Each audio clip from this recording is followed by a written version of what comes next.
Today our topic is long-term capital management. So what is LTCM? First, let's make sure what is hedge funds. So what is the definition of hedge funds? A hedge fund is basically a fancy name of an investment partnership. It's the marriage of a fund manager, which can often be known as the general partner, and the investors in the hedge funds, sometimes known as the limited partners. The limited partners contribute the money, and the general partner manages it according to the fund's strategy. The hedge fund's purpose is to maximize investor returns and eliminate risk, hence the word hedge. If these objectives sound a lot like the objectives of mutual funds, they are, but that is basically, the similarity end. Now let's talk about what is the characteristic of hedge funds. Let's begin with the liquidity. Hedge funds are illiquid. One key characteristic of hedge funds is that they are illiquid. Most hedge fund managers limit how often investors can take their money out. A fund may lock in investors for 2 years or more. In other words, investing in a hedge fund is a long-term proposition because the money you invest may be locked up for years. The second one is open to accredited or qualified investors. Investors in hedge funds have to meet certain net worth requirements to invest in them. Net worth exceeding $1 million, including their primary residence. The third one is hedge funds have little to no regulatory oversight. Hedge funds don't have to register with the United States Securities and Exchange Commission, which is SEC. Most funds have their managers also are not required to register with the Financial Industry Regulatory Authority or the Commodity Future Trading Commission, the major self-regulatory bodies in the investment business. However, many funds register with these bodies anyway, choosing to give investors peace of mind and many protections otherwise not afforded to them, not including protection from losing money, of course. Whether registered or not, hedge funds cannot commit fraud, engage in inside trading, or otherwise violate the laws of the land. When it comes to the fee structure, instead of charging an expense ratio only, hedge funds charge both an expense ratio and a performance fee. The common fee structure is known as 2 and 20, which is a 2% asset management fee and then a 20% cut of any gains generated. The next characteristic is hedge funds use biased performance data. What gets investors excited about hedge funds is that the funds seem to have fabulous performance at every turn, no matter what the market does. But the great numbers you see in the papers can be misleading because hedge fund managers don't have to report performance numbers to anyone other than their fund investors. Those that do report their numbers to different analytical, consulting, and index firms do so voluntarily, and they are often the ones most likely to have good performance numbers to report. Add to that the fact that hedge fund managers can easily close shop when things are not going well. After it shuts down, it doesn't report its data anymore, if it ever did. And poorly performing funds are most likely to close. What all this means is that measures of hedge fund performance have a bias towards good numbers. The last one is hedge funds are secretive about performance and strategies. Some hedge funds are very secretive, and for good reason. If other players in the market know how a fund is making its money, they will try to use same technique, and the unique opportunity for the front-running hedge fund may disappear. Hedge funds are not required to report their performance, disclose their holdings, or take questions from shareholders. After having a clear understanding of what is hedge funds, now let's do the summary of LTCM. In 1994, John Meriwether, the famed trader from Salomon Brothers Fund, founded a hedge fund called Long-Term Capital Management. Meriwether assembled an all-star team of traders and academics in an attempt to create a fund that would profit from the combination of the academics' quantitative models and the traders' market judgment and execution capabilities. Sophisticated investors, including many large investment banks, flocked to the fund, investing $1.3 million at inception. But 4 years later, at the end of September 1998, the fund had lost substantial amounts of the investor equity capital and was teetering on the brink of default. To avoid the threat of a systemic crisis in the world financial system, the Federal Reserve orchestrated a $3.5 million rescue package from leading U.S. investment and commercial banks. In exchange, the participants received 90% of long-term capital management's equity.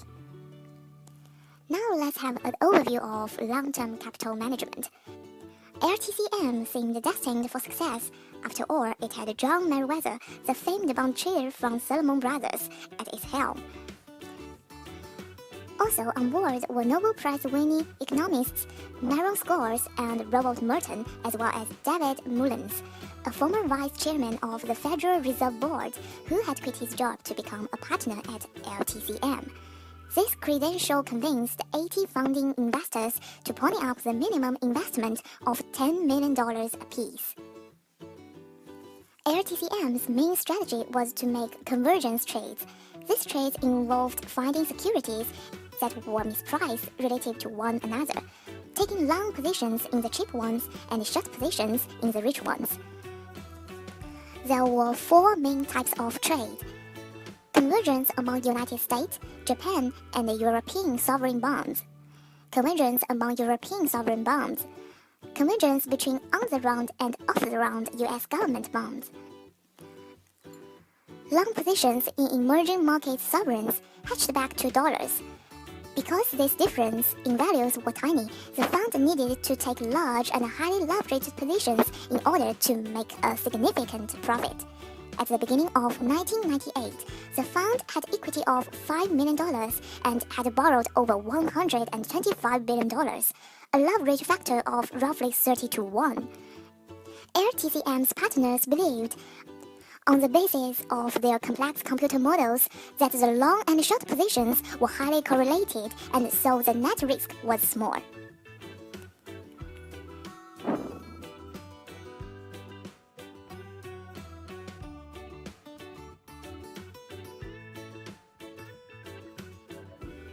After having the basic knowledge on hedge fund and know what happened on long-term capital management, now let's do the critical analysis, which is based on the respect or violation of the CFA Code of Ethics and Standard. In general, we think that the reason of LTCM's collapse is that they were not respect to some standards, especially Standard 3, duty to clients, and Standard 5, investment analysis, recommendations, and actions. What's more, moral hazard problem existed as well. So now let's break them down. For Standard 3, duty to clients, the first one is loyalty, prudence, and care. LTCM was taking too much risk for more performance and thus to collect more performance fees. This is not a prudent investment.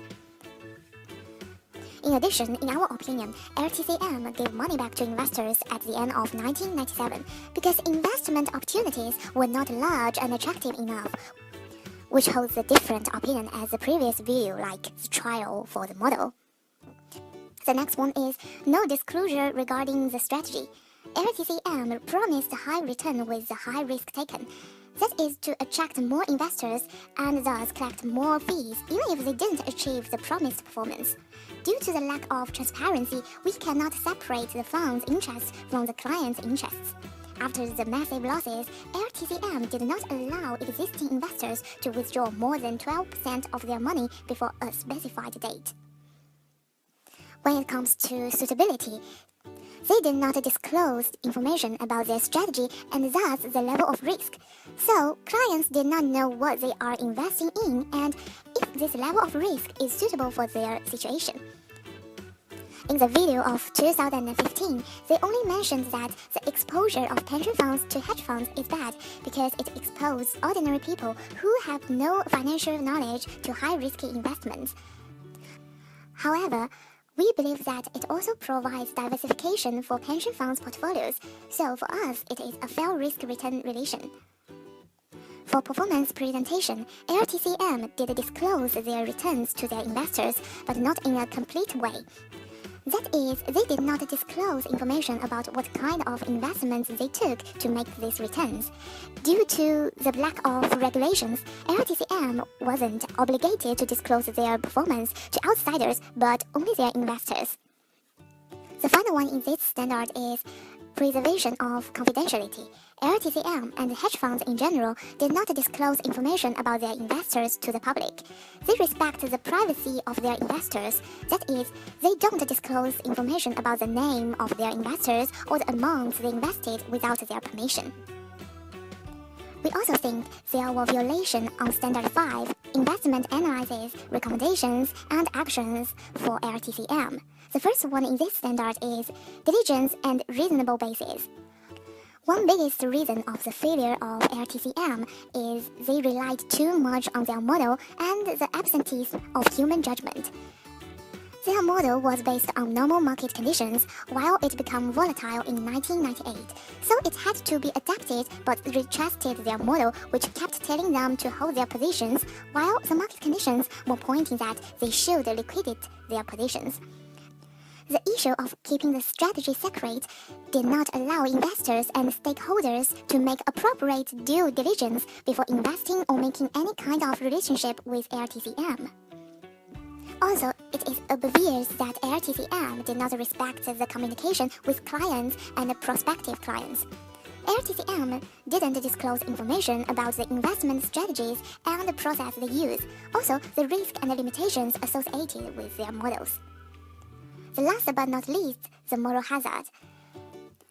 The Federal Reserve and the major banks in US intervened to bail out the LTCM after making huge losses and taking over its management, which is 90% of LTCM's equity. This rescue shows the issue of too big to fail. That is, whenever a big institution in the market is failing, the central bank comes for rescue, which encourage big institutions like hedge funds to take more risks, knowing that there are someone behind that would come for rescue if they fail. Which makes us a question on the intervention of central banks to rescue these institutions. Is that really necessary? After this critical analysis, there is also a lesson to be learned from the LTCM's clubs. Market values matter for leveraged portfolios. The lesson learned from this case spoiled some of the supposed free lunch features of taking liquidity risk. This place can indeed generate excellent risk-adjusted returns, but only if held for a long time. Unfortunately, the only real source of capital is that to be patient enough to take fluctuations in the market values, especially though crisis is equity capital. In another word, you can take liquidity bets, but you cannot leverage them much. The second one is liquidity itself is a risk factor. LTCM fell victim to a flight to liquidity. This phenomenon is common enough in capital markets crises that it should be built into risk models, either by introducing a new risk factor like liquidity or by including a flight to liquidity in the stress testing. The third one is models must be stress tested and combined with judgment. Another key lesson to be learned from the LTCM debacle is that even or especially the most sophisticated financial models are subject to model risk and parameter risk, and should therefore be stress tested and tempered with judgment. While we are clearly privileged in exercising 20/20 hindsight, we can nonetheless think through the way in which judgment and stress testing could have been used to mitigate, if not avoid, this disaster. At the end of this video, we also give you our recommendations from LTCM's clubs. The first one is stress testing. LTCM, even other institutions, should test their models under extreme conditions. For example, according to the complex mathematical models used by LTCM, the positions were low risk. Judgment tells us that the key assumption that the model depended on was the high correlation between the long and short positions. Certainly, recent history suggested that correlations between corporate bonds of different credit quality would move together, which is a correlation of between 90 to 95% over a 2-year horizon.